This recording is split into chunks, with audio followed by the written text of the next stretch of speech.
Luke chapter 12, verses 13 to 34. Hear the word of the Lord. Someone in the crowd said to him, "Teacher, tell my brother to divide the inheritance with me." But he said to him, "Man, who made me a judge or arbiter over you?"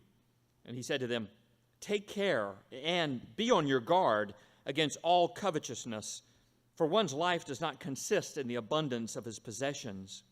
And he told them a parable, saying, "The land of a rich man produced plentifully, and he thought to himself, 'What shall I do?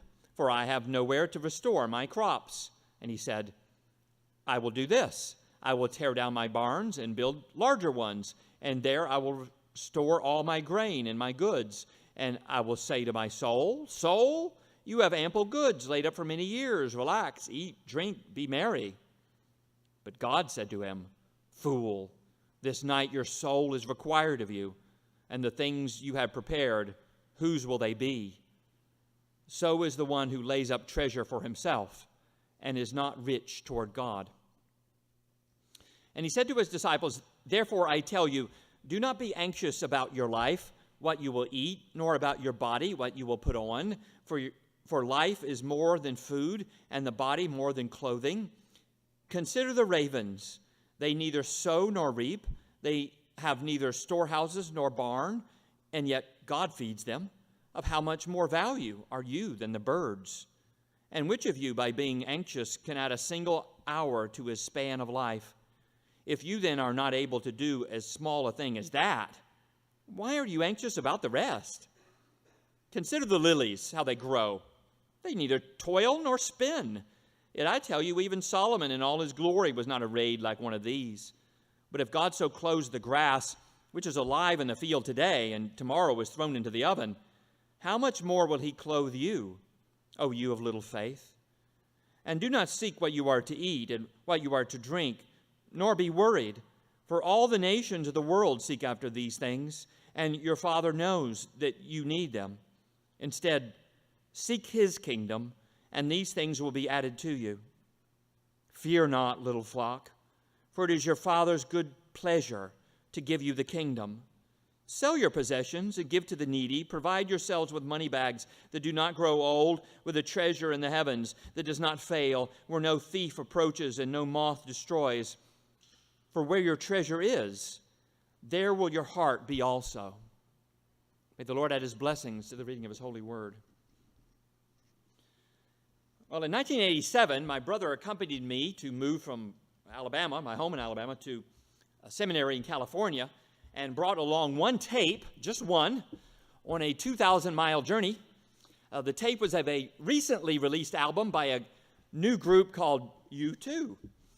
With little else to listen to, we heard that album over and over and over again, including its signature song, "I Still Haven't Found What I'm Looking For." That song became wildly popular, hitting number one that year. And this year, 2017, marks the 30th anniversary of the release of that album. And so U2, which is still together, still touring, is doing another Joshua Tree tour this spring and summer, for which they sold 1.1 million tickets in the first 24 hours of ticket sales, and in large part, because of the popularity of that song. Now, the song at first sounds kind of like a typical love song. You know, "I've climbed the highest mountain, I've run through the fields only to be with you." Oh, so sweet, huh? But then in the middle, it takes a kind of odd spiritual turn, and is considered actually classified as partly a gospel song. And the last two stanzas are openly, but kind of searchingly, Christian. I believe in the kingdom come. Then all the colors will bleed into one. Bleed into one. I assume he means when God's kingdom comes, then there'll be no more racial division. But yes, I'm still running. You broke the bonds and you loosed the chains, carried the cross of my shame. Oh, my shame. You know I believe it, but I still haven't found what I'm looking for. What are you looking for? I think some people are afraid if they invest all their life, their money, their time, their relationships into Jesus, into the Lord, even if they believe, they still somehow won't find it, won't find him, find the kingdom they believe is coming, but still seems so far away. And so they don't. They give up, and they spend their time seeking for other things that they're more confident in that they can find. Maybe cash, maybe a comfortable retirement, maybe romance, fun times, trophies, whatever, attainable things they believe are attainable. They might think it's fine that you are willing to seek the Lord. They might even admire you for being willing to do that right now. But for them, they're not. They just don't believe they'll find what they're looking for. After all, why seek for something you don't think you'll be able to find?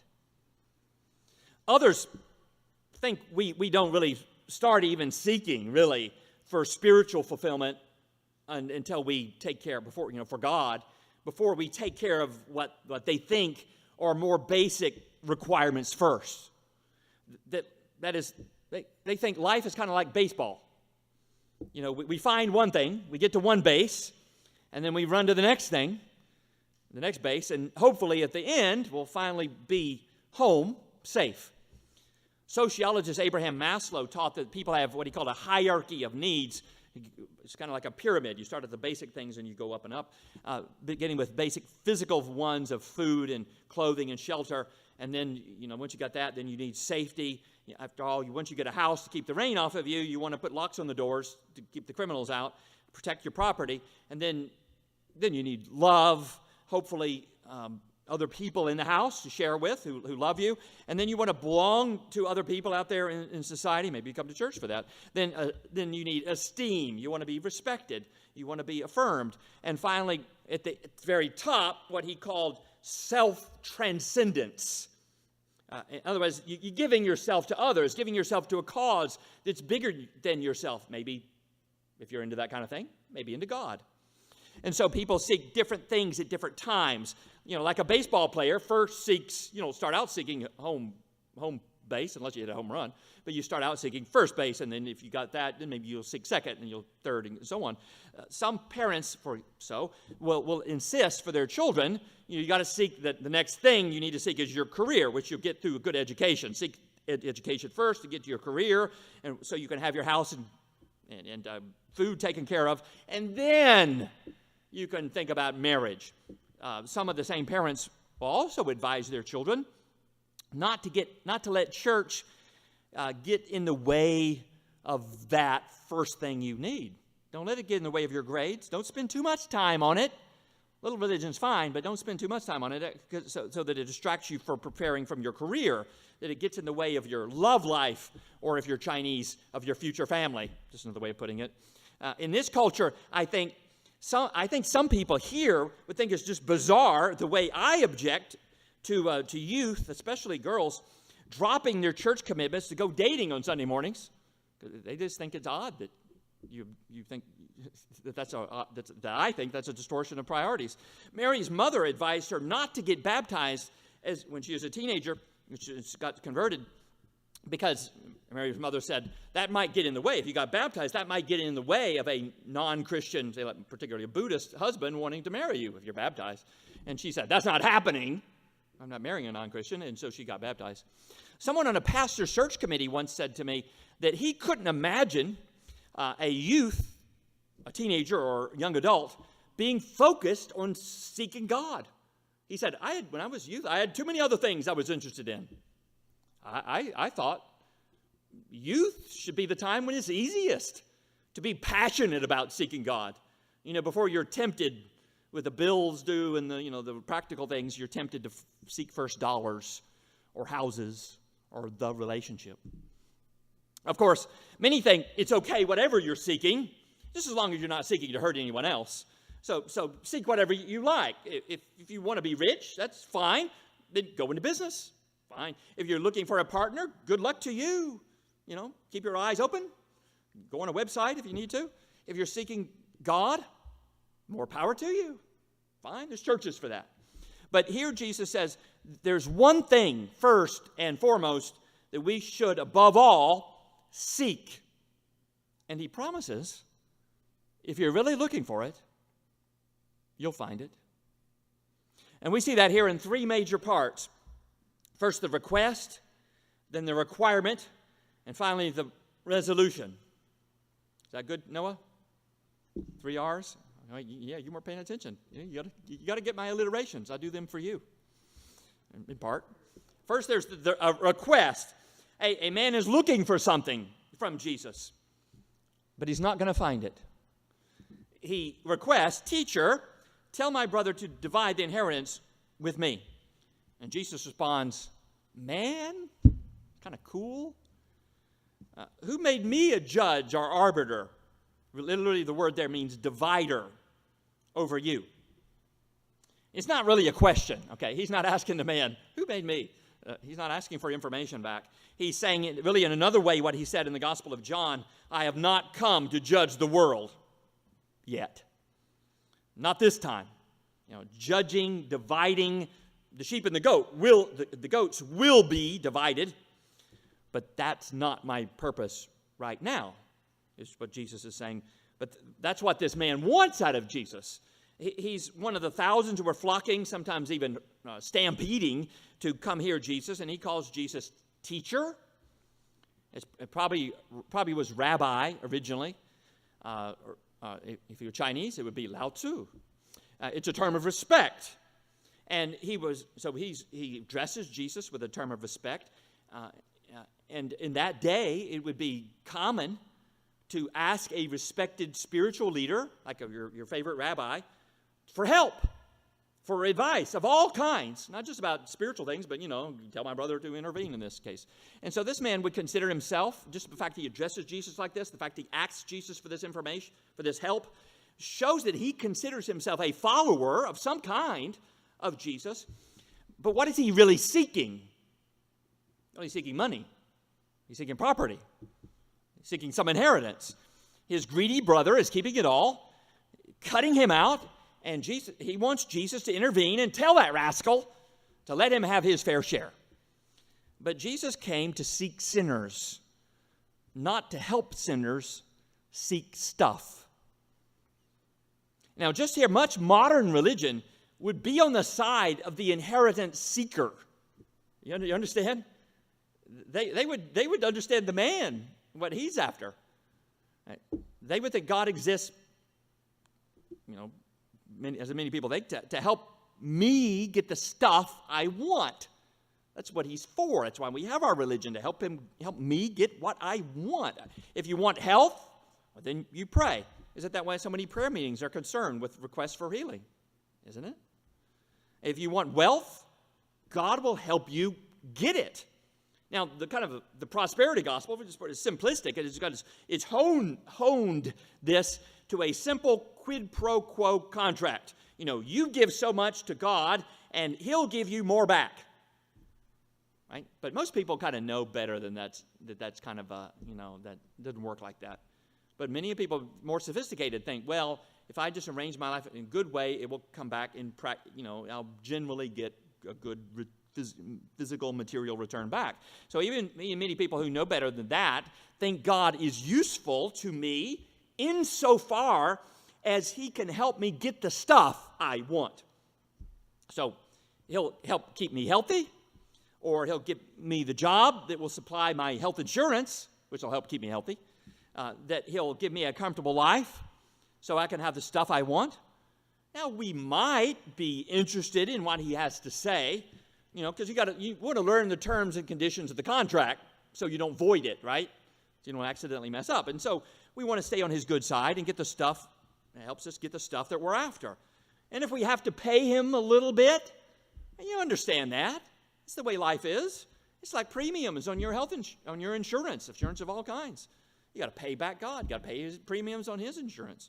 But make no mistake about it, we're no more seeking him, God, than we seek to love and worship Allstate, our Farm Bureau, our Progressive, and whatever your insurance is. We don't do that. We don't love them. I love you. Flo, the Progressive insurance lady. No, they're just part of our strategy to get what we want. And so Jesus warns in verse 15. And notice it's a double warning, because he emphasizes, repeats it with emphasis, take care and be on your guard. You think just one of these would be enough, but he's really slowing us down. And here, pay attention. Take care and be on your guard. A double warning against something that if we're careless, we'll let slip by. If we're not on our guard, we'll slip into. Against all covetousness. Now, notice how sweeping Jesus' terms are. Be careful and alert for, so he doesn't say against excessive covetousness or acquisitiveness or whatever you want to call it. He doesn't say, don't be overcome by purely selfish greed. In contrast to that good greed, don't worry about that. It can help you in business. He doesn't say, watch out that you don't go overboard. Well, otherwise a good thing. Just don't take your seeking wealth to an extreme. That's what many people think what Jesus was after. He doesn't say that. He says, be careful. Then repeats for emphasis, be on your guard against all. Okay? All means all, every kind of covetousness. In other words, there's no kind of desire for things or for money, for wealth, that you can see as just kind of safe. You can let your guard down against it. That you can kind of put behind you. You can take your eye off because it's safe. It will never hurt you. Understand? There's no kind. So it's like fire in your house. There's no kind you just let burn, thinking, well, it's not going to cause any problems.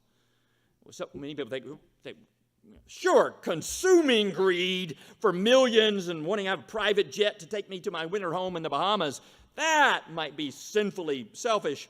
That I need to watch out for. Maybe yearning every year for that expensive vacation while I give a token to the church. That is something I should guard against. But just wanting to upgrade my vehicles, a little extra money, maybe getting the newest gadget that Apple or Samsung is putting out, that's okay, right? That's the safe kind, right? Notice exactly Jesus' language. First, the alarming double warning that we got to be alert against all forms of covetousness. Every form of it. Every kind of it. Greed, desire for more, however you want to put a nice spin on it, just looking for a better future. Notice, he doesn't say it's all bad. Okay, but I think what he's saying here is like, you could say, watch out for all dogs. Now, that doesn't mean that all dogs are bad.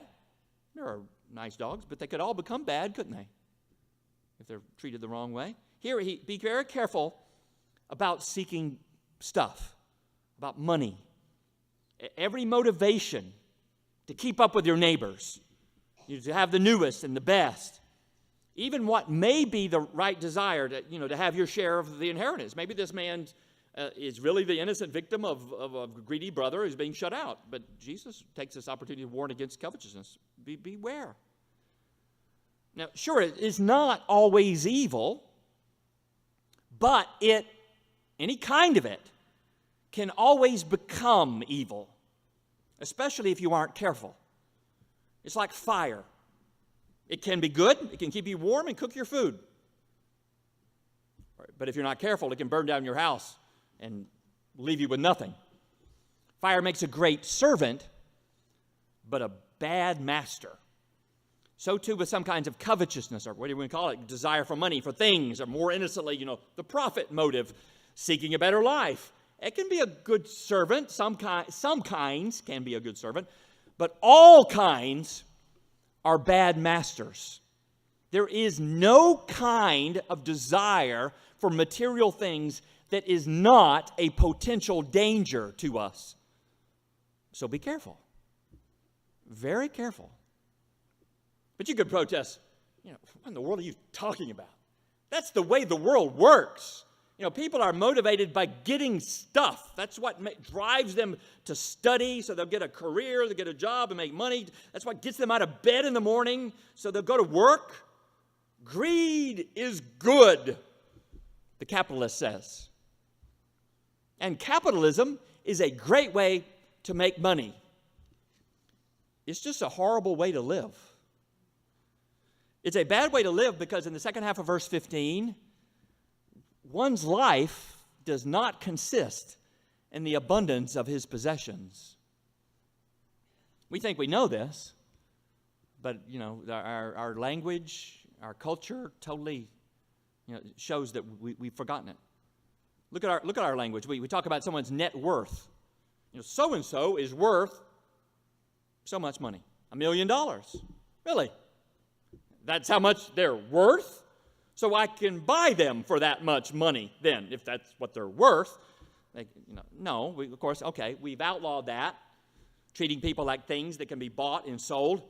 But we still think and talk like that, don't we? That our life can be reduced to a price tag. Like our value increases, the more stuff we have, the more money we have in the bank, the nicer our house is, the more buildings we have a title deed to. And so we make and we hoard, or maybe we invest so we can have more, be worth more, and we insure it all, of course, because we don't want to lose any of it, because that would be the ultimate tragedy, wouldn't it? If our worth is measured with a dollar sign, then losing stuff is the worst thing that could happen to you. But the truth is that our life is not made of stuff that is made. Now, to prove that, Jesus tells a story about the requirement. A rich man, notice that's how it starts in verse 16. He's already rich to begin with. So he's not done what Abraham Maslow said that people would do after taking care of physical needs and needs for security, that he would move on to higher, or maybe even spiritual needs, maybe even start caring about God. Maslow's hierarchy doesn't really work. Maybe it does for some people, but not for many other people. There are lots of wealthy people who never seem to grow past caring for anything other than their money and what it can buy. That's the way they live their whole life. And there are poor people who don't have to have the nicest car or a big house or able to eat out at Ruth's Chris Steakhouse, but will give their lives to the Lord and will serve him and put his kingdom first. Well, this rich man had a bumper crop. Maybe let's say he's a restaurant owner. He's already made a bundle from his restaurant business, but then he has an especially good year. So good that he can now retire. He can move to Florida with a big house and a boat. Now here in this parable, he's had such a bumper crop that he needs bigger barns to put it in. And so he says to himself in verse 18, I will do this. I will tear down my barns and build larger ones, and there I will store all my grain and my goods, and I will say to my soul, what kind of advice is he giving to a soul?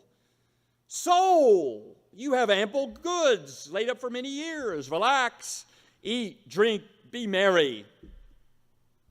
Notice how many times he talks about himself.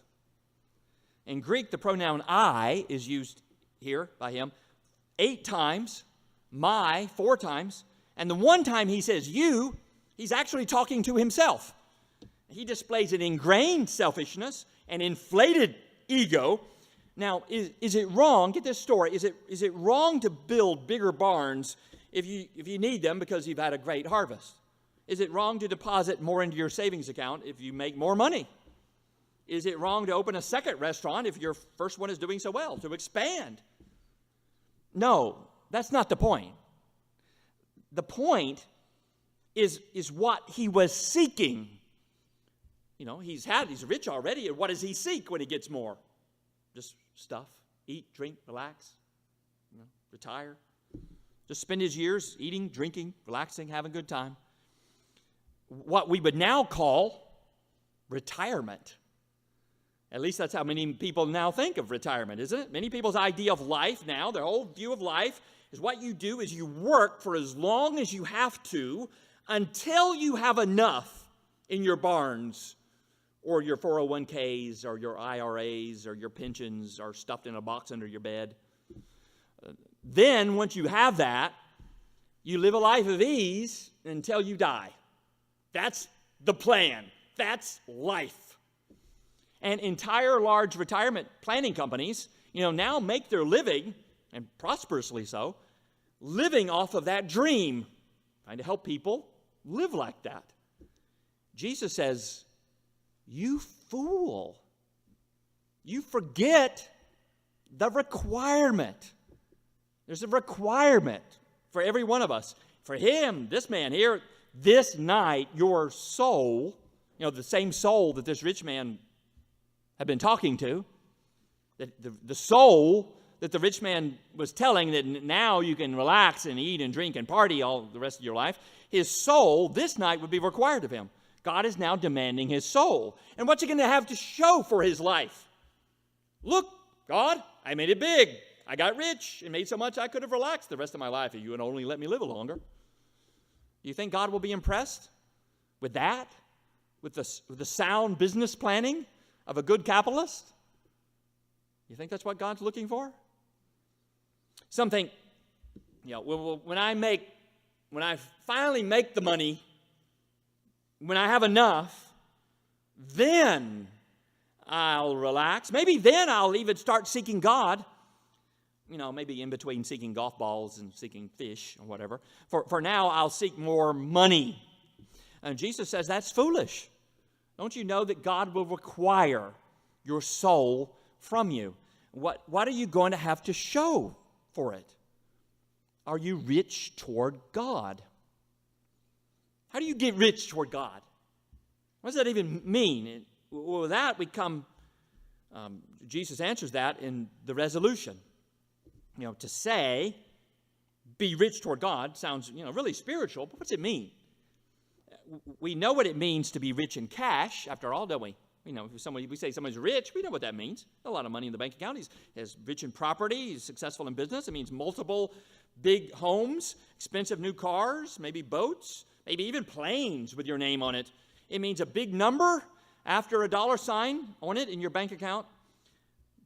We know what that means. What's it mean to be rich toward God?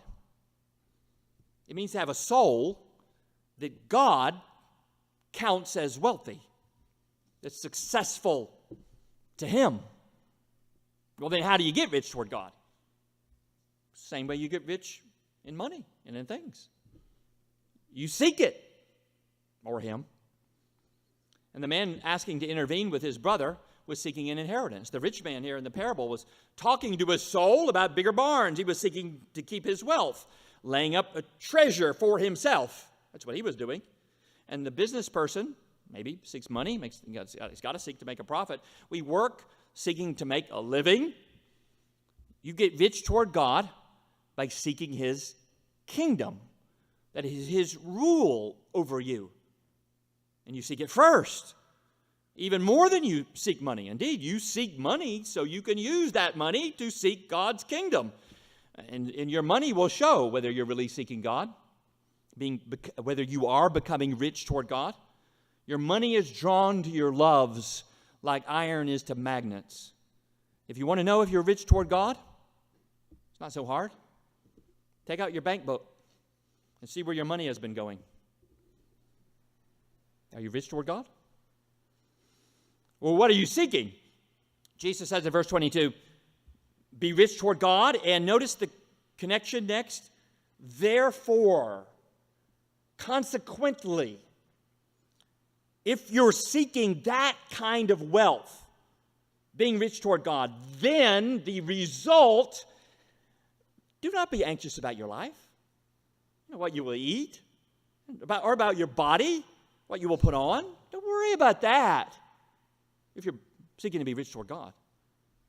You're anxious when what you're seeking is threatened. Okay, I never get anxious watching a football game when I don't care about who wins on either side. I don't get anxious at all. But if it's Alabama and Clemson is driving down the field with 1 second to go, I'm anxious because I care about that.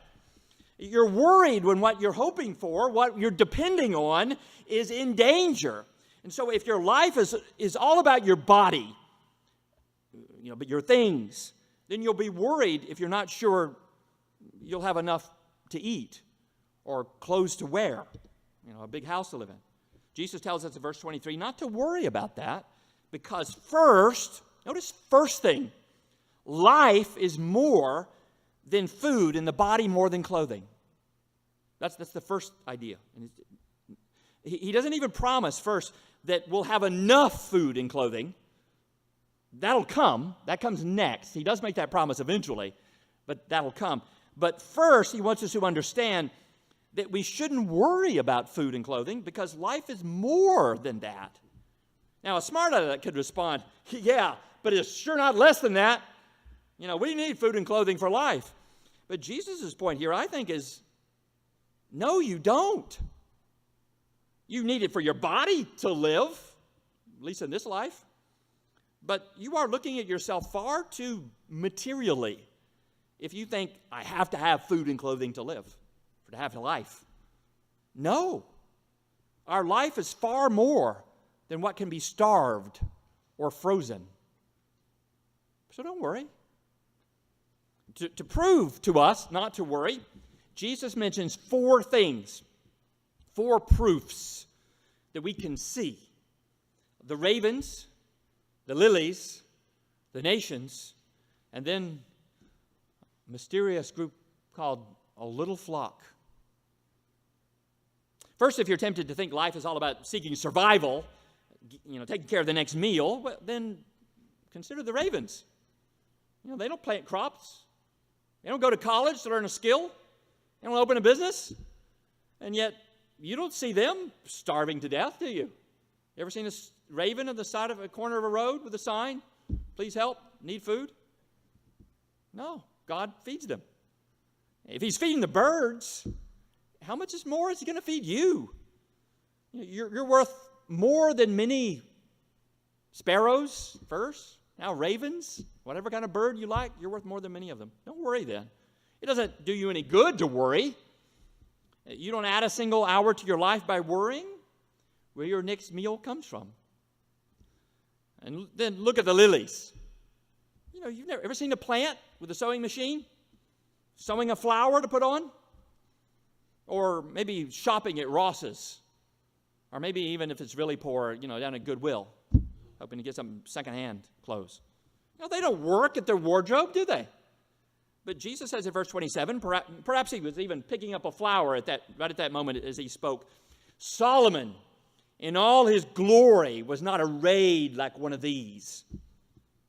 Talk about best dressed, Who are you wearing? The tabloid press should ask the flowers on the red carpet. They're doing the Oscars tonight. They'll be asking the stars as they're coming in, who are you wearing? How are you flowers? Who are you wearing? They'll say back, God. God is their designer and their tailor. Now, since he does that for plants that fade away, they're soon good for nothing, but to be burnt, cut down and burned for fuel, then imagine what he'll do for you. Your life is more than food and clothes, and you can be sure he will feed and clothe us. Since he does it for the birds and the flowers, he's going to do it for you, isn't he? You don't have to worry. Oh, you of little faith. Jesus calls his audience us. I don't think he's scolding here. He's more probably with a smile. Oh, you of little faith. As if to say, what are you so worked up about? You foolish people. Why are you so desperate? Look around you. The evidence of the Father's abundance is clear for all to see. So in verse 29, here we come to the resolution where this has really all been heading. Do not seek what you are to eat and what you are to drink. Don't make your life all about that. Don't be worried about that. But people will say back, it's easy to say, but if I only make enough, get enough savings, I get enough in my bank account, everything's paid for, then I can relax. Then I can not be worried. But the reality is you're never going to have enough if you think like that. I know someone who made a windfall of $300,000 in March of a year, and by June, 4 months later, was panicking that she didn't have enough. Don't worry, Jesus says. Not because you have $300,000. That'll go away. It can go away. But don't worry, because the ravens and the flowers and the Father who takes care of them all, He'll certainly take care of you. Oh, you of little faith. Don't worry. In verse 30, because the nations, that's what it literally is the term there, nations. Notice theologically, there's just two groups of people. There's those Jesus is speaking to, whom the Father will take care of. And then there's these others, the nations, who are looking after other things. They seek all that kind of stuff, the food, the clothing, the house. The people in the nations are the people to whom God has not revealed himself, the people he's not foreknown or called or justified or sanctified or glorified. We can call them not God's people. They seek such things. They foolishly live as if their life was all about collecting as much money and things as they can until they finally get old enough to live off of that until they die. You know, he who dies with the most toys wins is their motto. It's the game they're playing. And that's it, they think. They think nothing will be required, there's nothing more to live for. If you're living like that, maybe you believe in God and somehow think but though he exists to help me live like that, to make more money, to have, my best life now, to retire to a hammock with an endless supply of lemonade. If that's what you're seeking, you're living like the godless, the nations. You're seeking the same things they are. Instead, in verse 31, instead of being like the nations, instead, seek his kingdom, and these things, the food and the clothing you need, will be added to you. There's that promise. That's what you're to seek, though. You seek his kingdom, how to live God's way, speak God's way, think God's way, love God's way, hold every penny that you have God's way. Seek him. But what if, you're afraid? You'll be running, you'll be seeking, looking for God, the kingdom to come, and yet still, after you've climbed the highest mountains and run through the fields, you still don't find what you're looking for. Well, Jesus answers that next. Remember I said four things. First, the ravens and the lilies, and then the nations. We saw what they're seeking. But then there's a little flock. It's not successful. It's little. It's not big. It's not impressive. They're only sheep. They're a little flock. Fear not. In verse 32, don't be afraid, little flock. Don't worry about seeking without finding, about spending a life looking for him, never able to find him, about pouring everything you have into an investment that will return you nothing. Don't worry about that, because he gives the reason there. It is your Father's good pleasure to give you the kingdom, that which you seek first. What a promise. Notice the command, seek his kingdom first.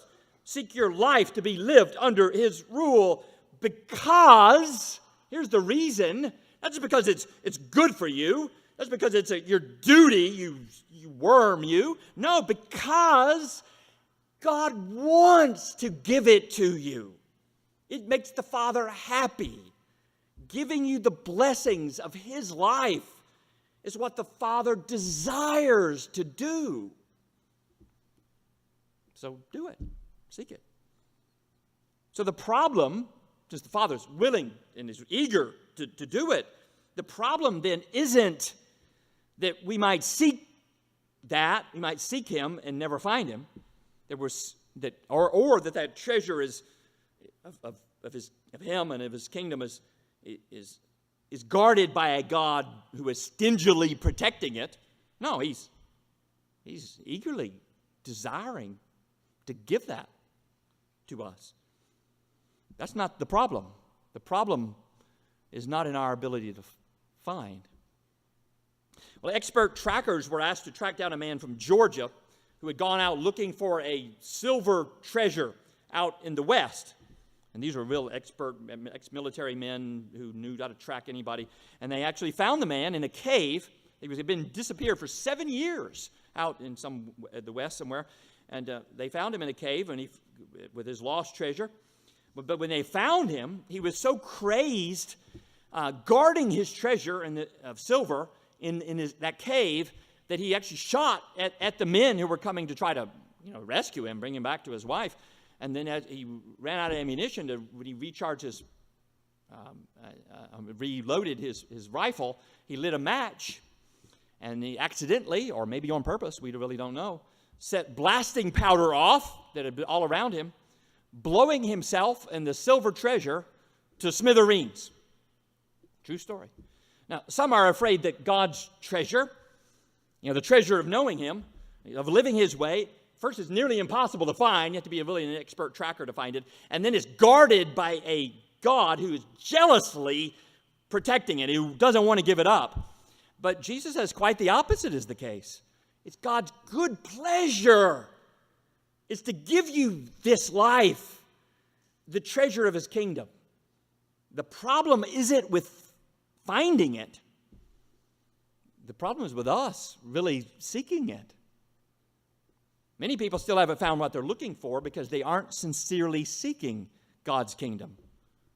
They're seeking their best life now. They're seeking a God who's like a genie in a lamp that will give them the wishes they want.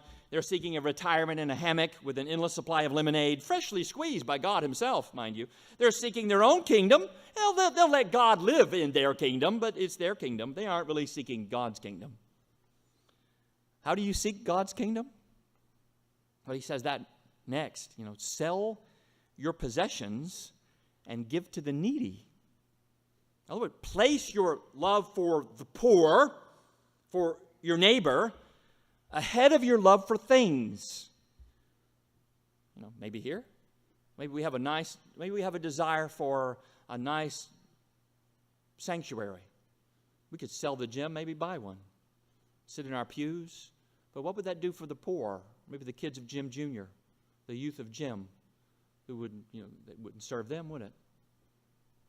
That's the way our priorities are. Place our love for the poor, for vulnerable people like that have little, ahead of our love for things. Want to meet a need that they have more than you want your money, more than you want your things, your luxury, your expensive car, more than you want the vacation, the newest gadget, whatever it is that you have to sacrifice to make meeting that need possible.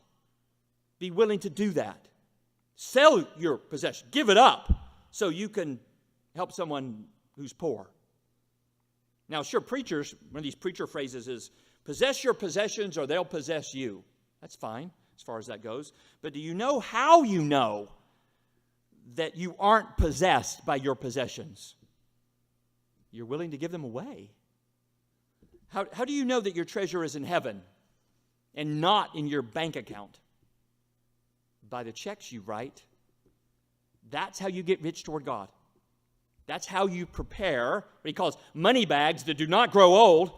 How you get a treasure in heaven where thieves can't steal and moths can't eat away. So what are you seeking? If you're looking for a retirement in a hammock with lots of lemonade, you might find it. You might not. Even if you do, you're foolish to think that's what life is all about. You're on that American plan, retirement. You'll find even if you make it to the hammock and the lemonade is flowing, you still haven't found what you're looking for. The good news from Jesus here, isn't just a command, a grim duty, try harder to live by His rules, seek His kingdom, even if you never perfectly make it. But isn't just that command. No, that's not what it's all about. The good news is He's given us the command, seek God's kingdom first, where our best life really is. And it is to Him, to God, the greatest joy to give us what he commands. Little flock. Oh, little flock. If you're seeking his kingdom, it's the Father's good pleasure to give you what you're looking for.